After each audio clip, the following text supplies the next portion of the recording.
Hello, Stoned Apes and others who are curious about the healing powers of psychedelic medicines. Welcome to the Stoned Ape Reports. I'm your host, Stuart Preston. Each episode, I talk to another Stoned Ape, somebody who has experienced the transformational powers of psychedelics, or with a practitioner who works with these medicines.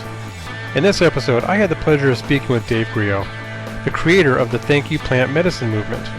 Actually, here in Phoenix, I had the honor of hosting the Thank You Plant Medicine event, and hearing all those stories of healing partly inspired me to create this podcast. Dave is a beautiful soul, a real leader in the community. He shares the story of his first psychedelic journey at the birthplace of the Inca, the genesis of the Thank You Plant Medicine movement, and so much more. So please enjoy this episode with Dave. Well, Dave, thank you so much for joining me here on the Stoned Ape Reports. I'm excited to have you. It's an honor to have you. As I mentioned to you offline here, your Thank You Plant Medicine event was very important to me.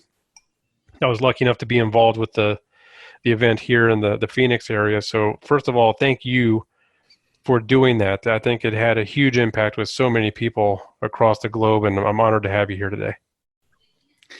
Thank you, Stuart. I appreciate you saying that. Yeah, the Thank You Plant Medicine Coming Out Day was super special with events in 29 cities of people getting together and sharing their stories of how they benefited from plant medicine and psychedelics.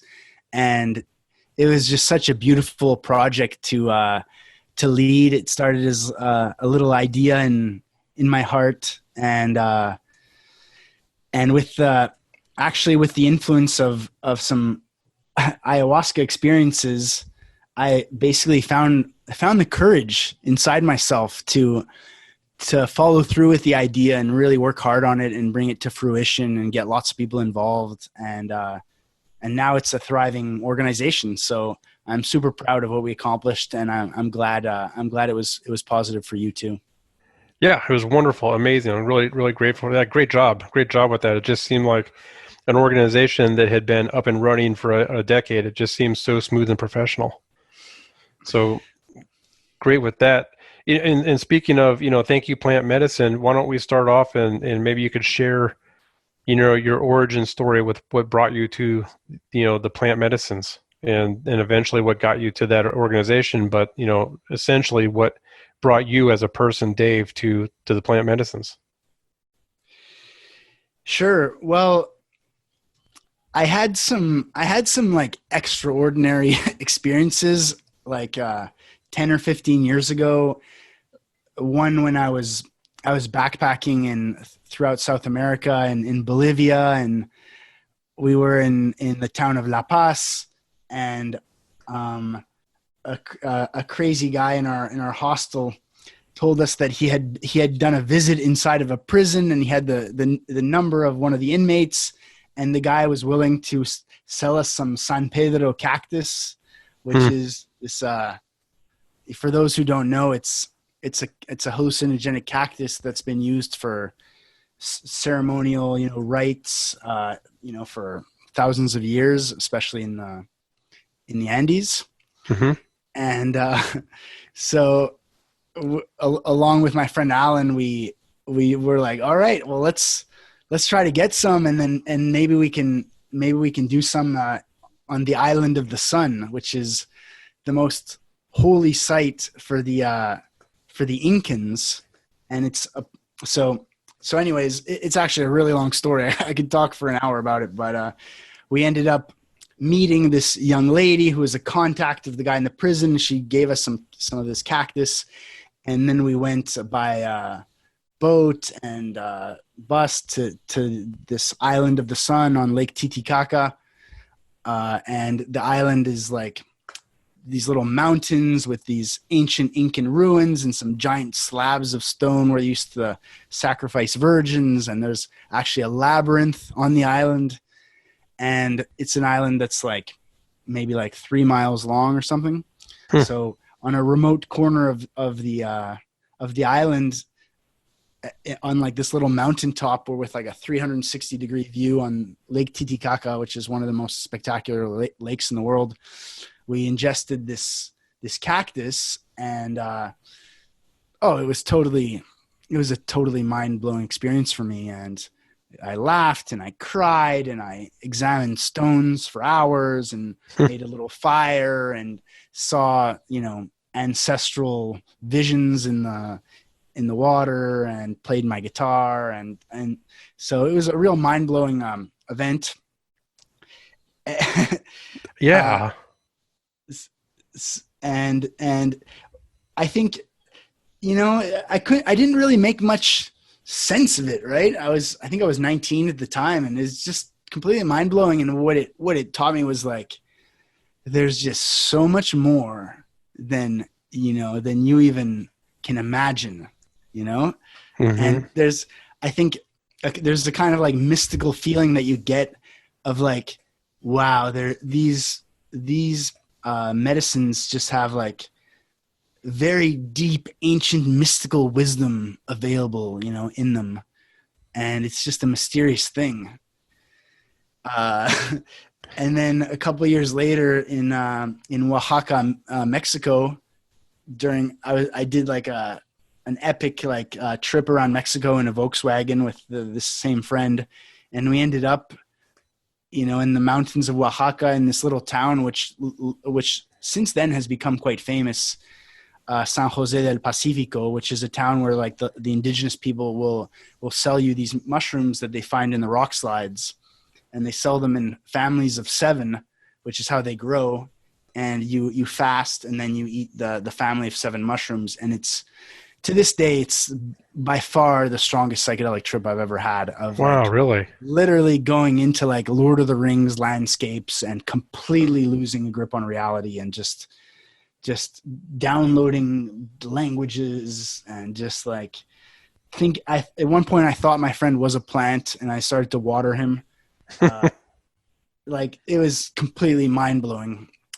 But these were special, extraordinary experiences, but I didn't do much psychedelics for the following 10 years. Just occasionally, mushrooms, more for fun than anything. Mm-hmm. But it was, for me, trying ayahuasca was a major, like, pivotal life experience, because so this was a year and a half ago. I had just closed down a major project, a major like humanitarian project that I had worked on for 5 years, which was called Karma Tribe. And it was a website where you could offer services for free and request help for free. And it was like a pay it forward gift economy, like social network, where if, for example, if I give you a French class, then, you write on my profile, like, oh, Dave, thank you for the amazing French class. You're an awesome guy. And then I get a certain number of good vibes points. And then you climb the karmic ladder if you help others. And so it actually grew to be in 63 countries with thousands of people using it and connecting to help each other for like everything from like dog walking to recipes to teaching each other languages to like graphic design and all different stuff. But I really thought like this thing is gonna grow to have millions of users, and it's gonna be the next Facebook. Yeah.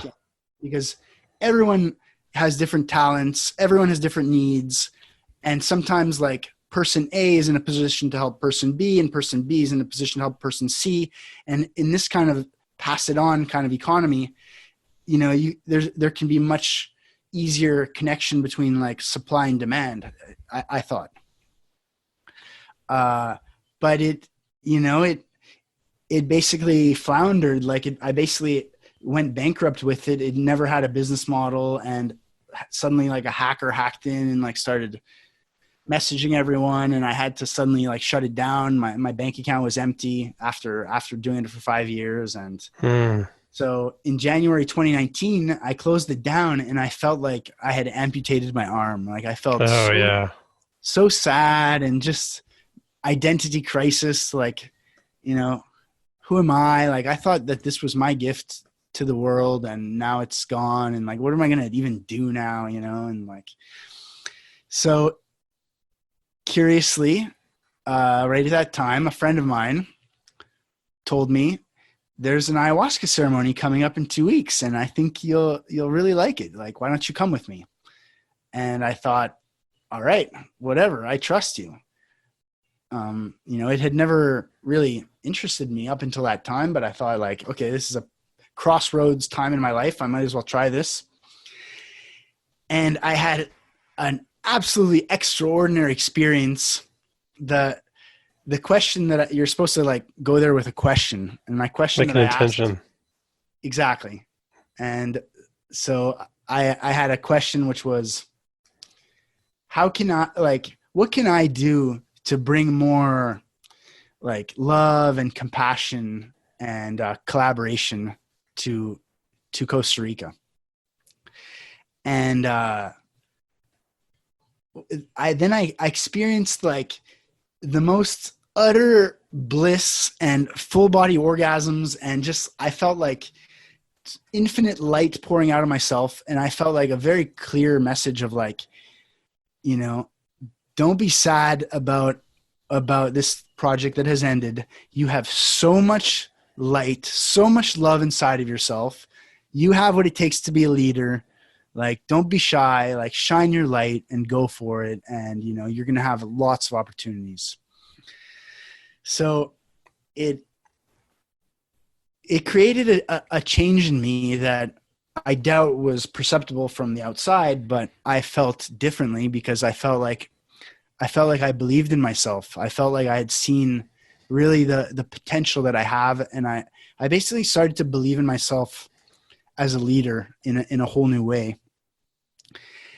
And so the first kind of inkling that something really transformative had happened was that I had been doing public speaking like for the past 5 years, 5-6 years with Karmic Tribe, talking about, the sharing economy and generosity and living to your full potential and different topics. But I had a public speaking gig like about a month after this experience, and surprisingly, I had no anxiety leading up to the event, which was completely rare for me. And then I just completely knocked it out of the park. Like, in my eyes, I delivered a public speaking that was like 10 times better than anything I had done previously, because I could just tell as I was talking that like everyone was like leaning in and listening and like very engaged, and no one was like distracted. And I was just in the sweet spot because I was just really connecting with what I really wanted to say, with like, why was I there talking? It's because I had something that I really wanted to share from my heart. And so I connected straight to it. Whereas in previous public speakings, it was more like mental, like planning it out very carefully, having the whole structure, being anxious, and like basically having like the mind really like leading the show of how the talk was delivered. Right. So, and this reminds me of a quote of a friend that's like, the longest distance you'll ever travel is the distance from your head to your heart. Mm-hmm. So something changed. Where did you hear that? This is from my friend Keith. Keith okay. Daniel, a local legend. Yeah. So I don't know where he got it from. No, because I know that Belinda, and she just recently said that the 18 inches from your head to your heart. Oh, so wow. I thought that was interesting. Yeah. Wow. Sorry about that. Keep going. I didn't mean to interrupt. Yeah, no problem. So something changed in me, and then like a crazy synchronicity happened, which was that I went to go do mushrooms in the mountains and with some friends, and the mushrooms did not kick in, but during they didn't kick in for me, but they kind of kicked in for some of the others. And during the night, I sat and got talking to this woman who told me like that she's a tax accountant for expats who work, with US jobs, but they live abroad. And I'm like, that's interesting. That's exactly what I do. And she's like, oh, but I only work with clients in this situation. I'm like, oh, that's exactly my situation. And she's like, oh, well, I could make, it sounds like you've really been overpaying on your taxes. And I'm like, what? Are you serious? So fast forward 3 months later, I'm like gazing longingly at like the website for the World Ayahuasca Conference in Spain and just thinking like, oh my God, if I could ever afford to go here, I would just love to go to this conference. And there's workshops about like Buddhism and ayahuasca and like all the different fascinating topics. And then I suddenly get $12,000 refund from the government through this woman that I met. So I got it as like, okay, the mushrooms are telling me like, you got to go to this event. So I booked a ticket with my friend John, and we went to the event in the south of Spain, the World Ayahuasca Conference, which was a magnificent event.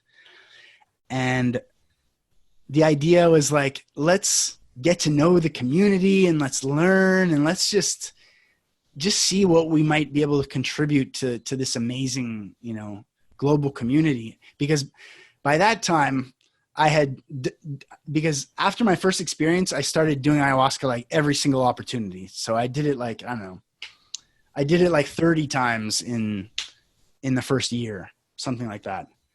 Wow. Every single time learning new things about myself, peeling away layers, like doing like deep shadow work and discovering traumas and releasing them and blossoming as a musician and finding my voice and like becoming like a rock star of the ceremony, like totally surprisingly. Wow.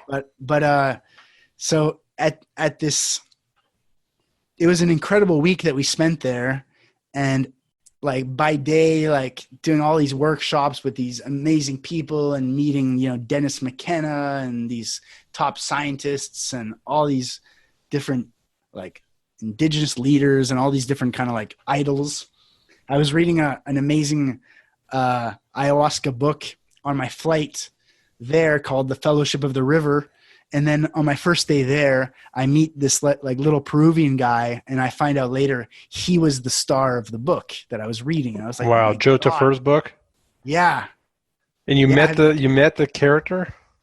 Yeah, Ricardo Amaringo. Yeah. Wow.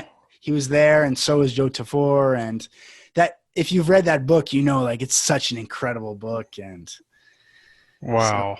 That must have been like out of this world. Oh, it was completely out of this world.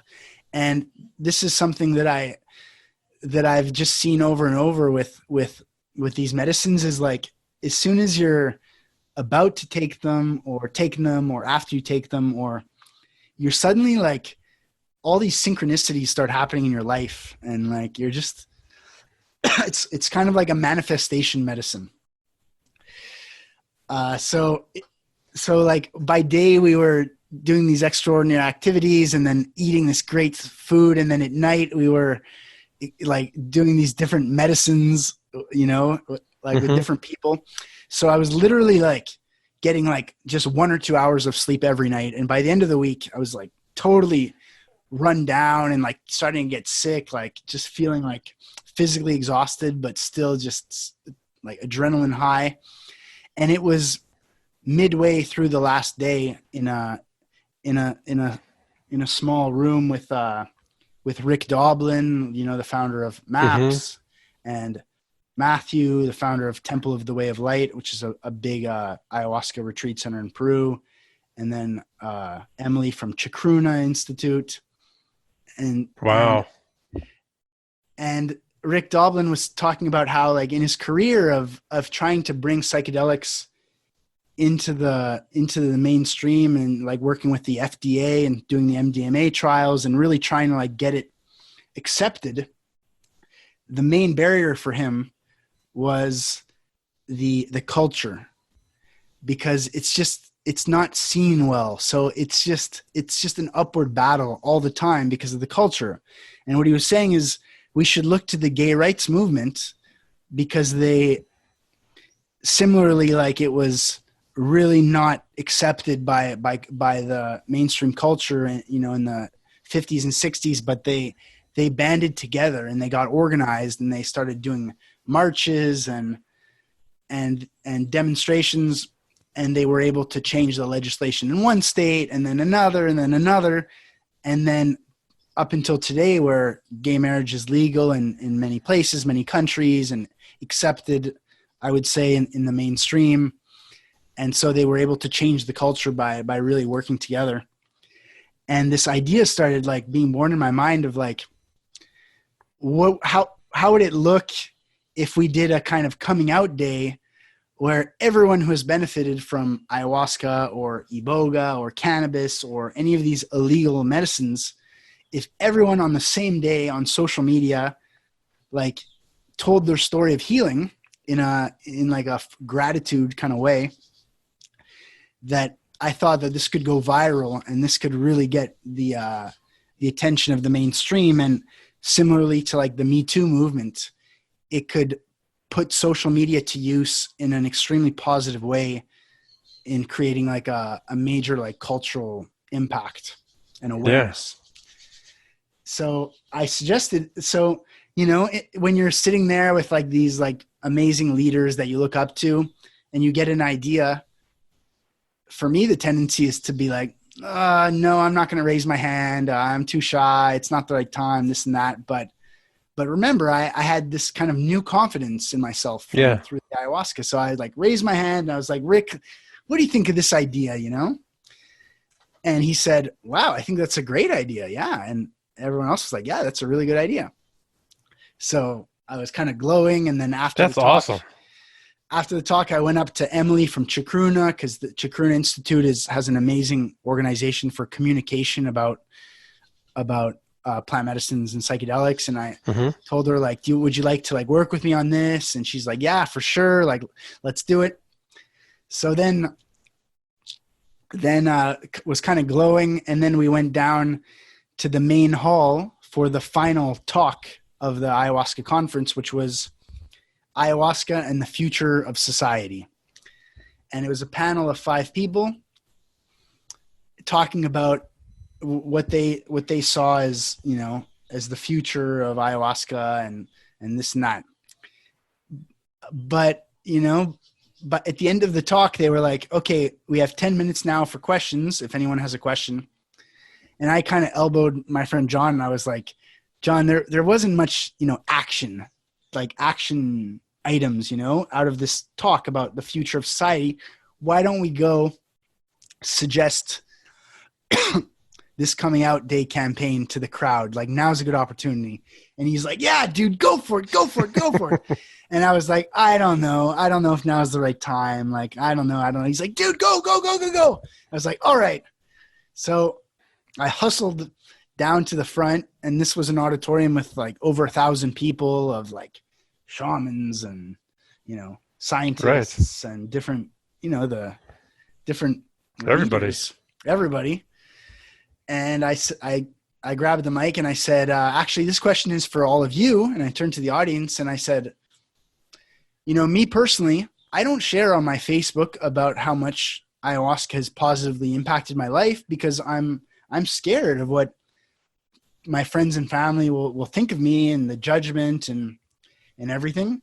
But what about if we all did it together? If hundreds or thousands of us together on social media, like, expressed our gratitude to the medicines on one specific day, then I would be willing to do it, because I would feel like safety in numbers, and this could really raise awareness. And so I proposed that February 20th, 2020, we come out with our stories together. And if you think this is a good idea, I'll be standing over here for 10 minutes, and you can give me your contact information and we'll make it happen. And this can be a concrete action that will come out of this conference. Beautiful.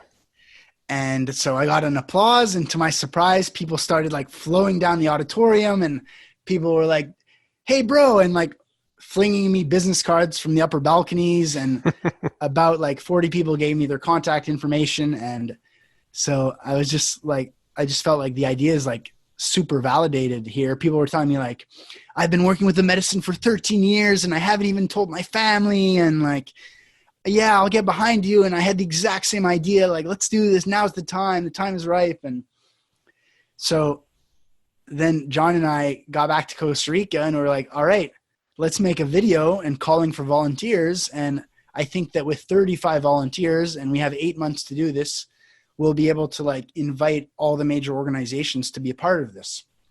And so we made a video, and then we had 100 volunteers within a week.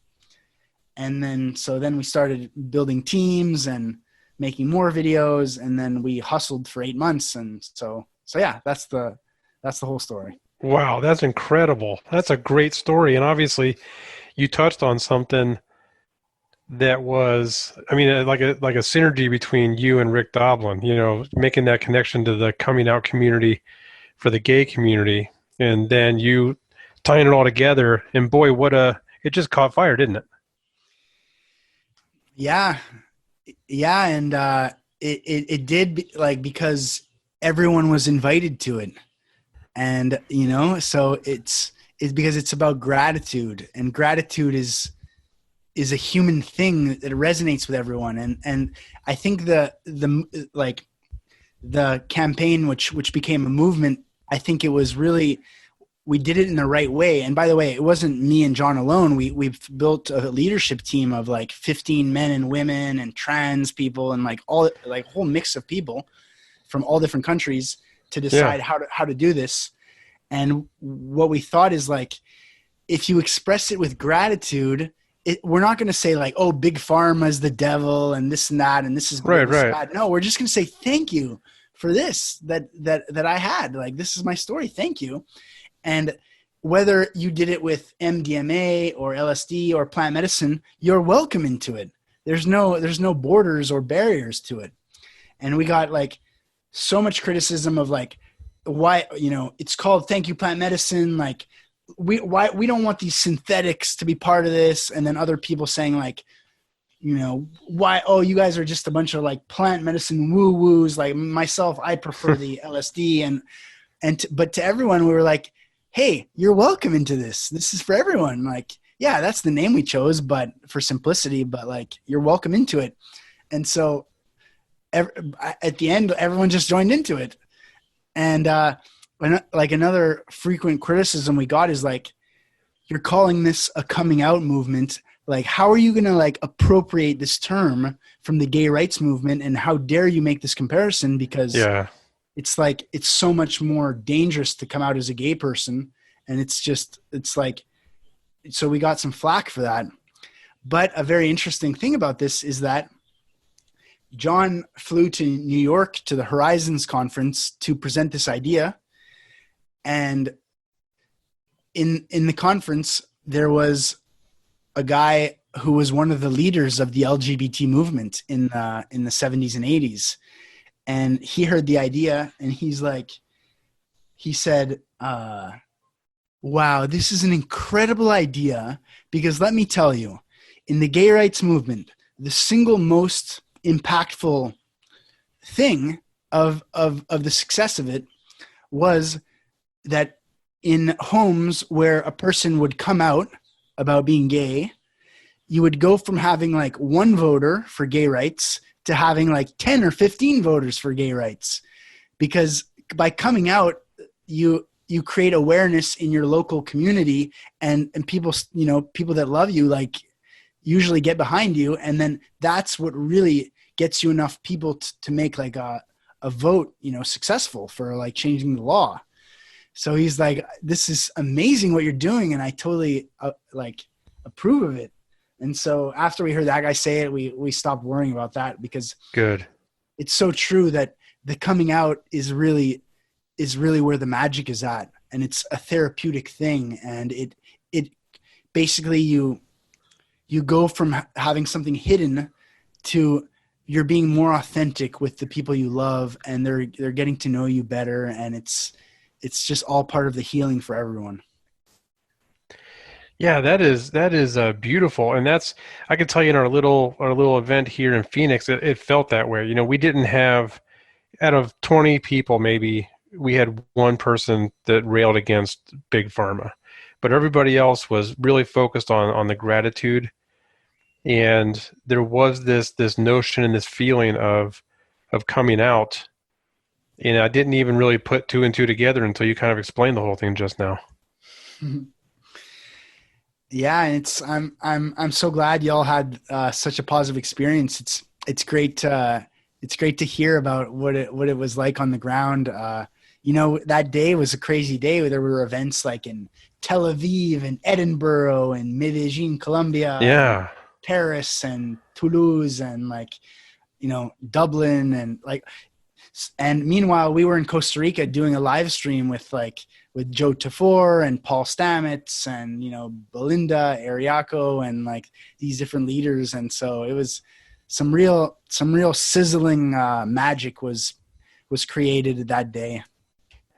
Yeah, it was huge. So where do you think we are now in terms of the stigma? Because I know, little anecdotal things like I told you about my Stoned Ape show. I don't know if that was really necessarily a coming out show for me, but it was really a time when people in my business life and my greater family were like, "Oh, what are you talking about?" Right? And some of the older generation still thinks that plant medicines are going to destroy my brain, cause me to jump out of a third-story window, that I'm going to get addicted to it.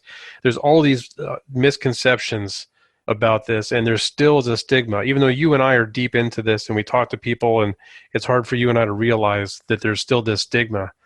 Your event went a long way in breaking that. Where do you think we are today, and where do we need to keep going with this movement you created? Well, first of all, I didn't create this movement, but rather I joined into something that was already happening. Because, Guided. for example, with the publication of How to Change Your Mind by Michael Pollan. Mm-hmm. Did you read that book? I did, and I got to see him speak when he came through. Oh, wow. Yeah. So that was a great book that became a New York Times bestseller. And, he's a well-known writer, and so there's, and you have Tim Ferriss saying I don't know a single billionaire who hasn't done psychedelics. And you have more and more Sting and, things coming onto Netflix. And so it's, well, and let me maybe, you're being very humble. And that's correct, right? You have all these people that are putting all this amazing stuff out there, but nobody has connected with a way. I don't say nobody, maybe there's something I don't know yet. I would just say what I see that you did, the seed that was planted with your conversation with Rick Doblin and standing in front of that crowd and conjuring up the magic of an instant community. It's true. If I come out and say I do psychedelics, then the people in my business groups and in my family are going to suddenly become advocates, maybe, or at least understand and maybe possibly cast a positive vote.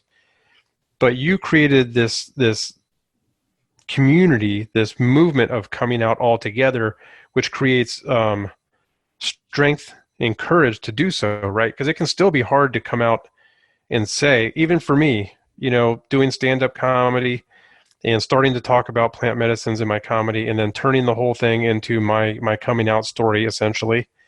I would present this to business people and I would get very nervous. I'd be like, oh, what are they going to do? What are they going to say? But when you suddenly have a movement of all these people doing this together, it's really powerful. So I appreciate, you pointing out Michael Pollan and fantastic fun guy and, the Netflix special. But I think what you did was bring everybody together and say, instead of individually throwing out our stories out there, why don't we all come together in one moment and create something that we can all come out, feel the strength, feel the camaraderie, and be able to do it and get the courage to actually start talking about it. Yeah. Yes. So I think it is happening, and it slowly but surely. And it's making progress. This coming out day is going to be an annual thing. Now we're in touch with and friendly with over 120 organizations, and they're gonna support us year after year. And nice. we're gonna it's just gonna grow and grow and grow. And we're doing other projects to try to help also integrate psychedelics and plant medicines into society in a responsible way. It's also there's it's a tricky thing, you know. There's some like be careful what you wish for type stuff where like you really want, like, if psychedelics became legalized and then the government like is the one to distribute them, is that what we would want?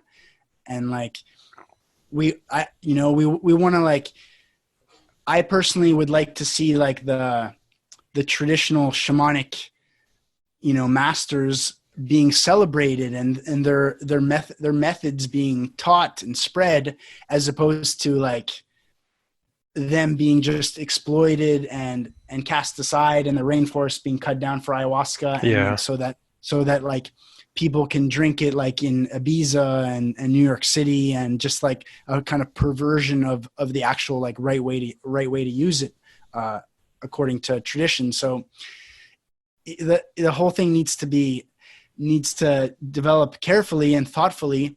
But I think the bigger question is, are we humans going to wake up and like take care of our planet and be more conscious about the fact that we're really destroying the ecosystem, right?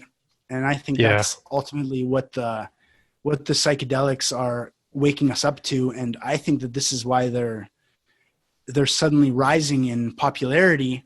It's like Mother Nature kind of like reaching into humanity and trying to wake us up to be more conscientious. Yeah, absolutely. That's a great point. So I think it feels like a beautiful place to end here, but I'm curious about, you know, obviously your story about, you know, this amazing thing you were working with, the Karma tribe, in losing that and kind of the trauma, you know, associated with that and some other stuff. It's an amazing origin story, but, you know, in your journey here, not only creating this amazing community and movement, what else do you have going on? You know, what other changes in your life or things are you working on kind of as a result of your, you know, being on this path that you're on? Wow. Yeah. It's like so much stuff. One of the things that I discovered in my healing process with ayahuasca and also with being a leader, like of Thank You Plant Medicine and dealing with a lot of people, is that I realized like a certain tendency towards being violent, like in the way that I treat people, in the way that I treat myself, in like basically like being judgmental or just like cutting people out, you know, who I feel like are wasting my time, and being rude and like attacking, kind of like being like argumentative and attacking, and basically like, which is not an effective way to deal with people or to accomplish your objectives or to create like alliances. So I saw like where in my childhood that came from, and I saw like a lot of arrogance within. I discovered a lot of arrogance within myself, which was actually just a tragic manifestation of deep insecurities about my intelligence, about my value, about like whether I really, you know, thought I was a good person or not. So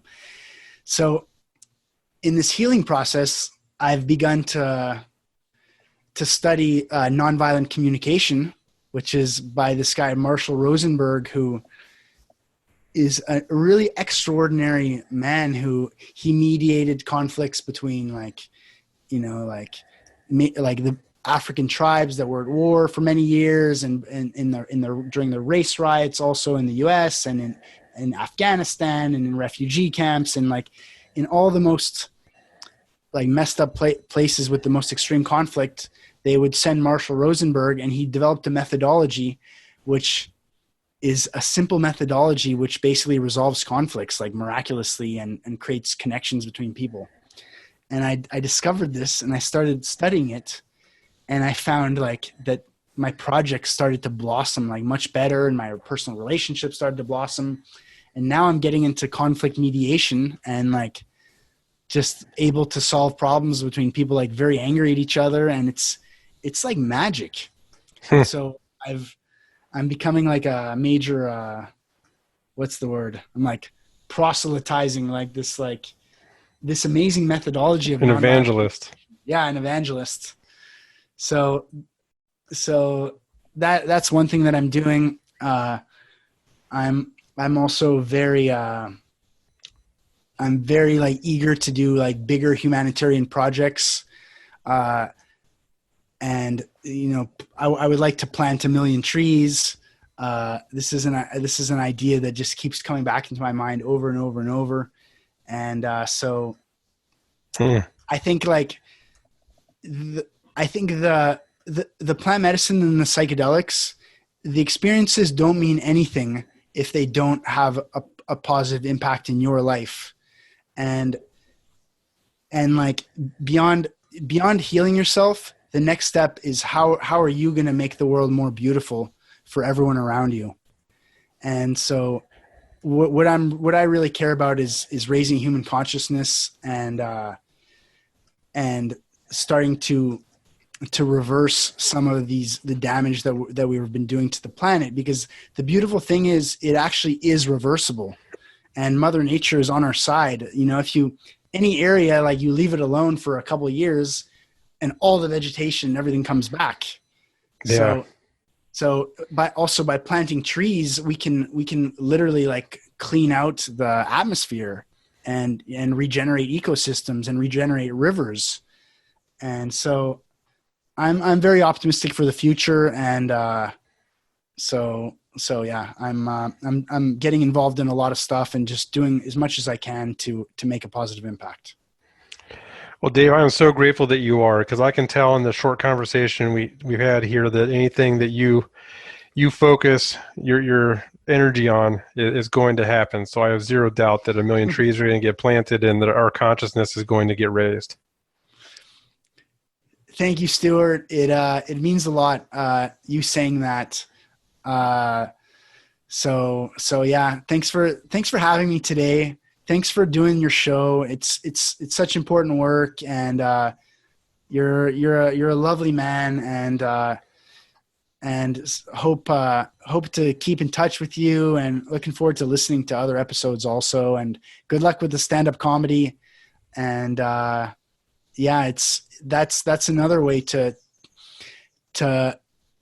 bring joy to people and to make the world more beautiful. So thank you. Yeah. Thank you, Dave. I really appreciate that, and thank you for your time today. It was an honor. My pleasure. That concludes this edition of the Stoned Ape Reports. Thank you for listening. Please follow us on Instagram at Stoned Ape Comedy, and subscribe to our newsletter at www.stonedapecomedy.com. Again, thanks for listening, and catch you next time, Stoned Apes.